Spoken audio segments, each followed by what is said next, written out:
Yun ang puso namin.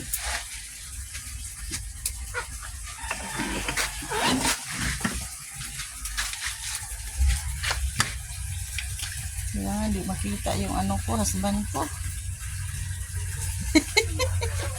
Ito ang ating ano dyan. Yan. Hindi ko yan matanggap. Kaya nang kukunin nila.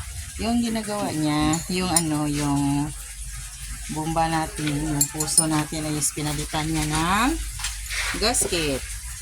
Ito guys, oh.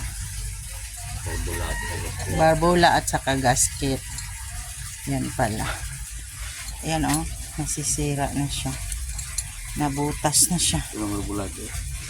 Ito ang gasket. Yung pinalitan niya. Kaya nga pala ay ano yung tubig niya. Nagbabacuum kasi, oh.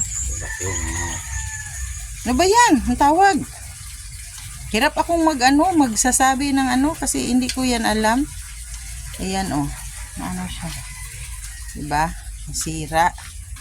Tapos yung barbola niya, saan ba yun? Hindi na din pwede.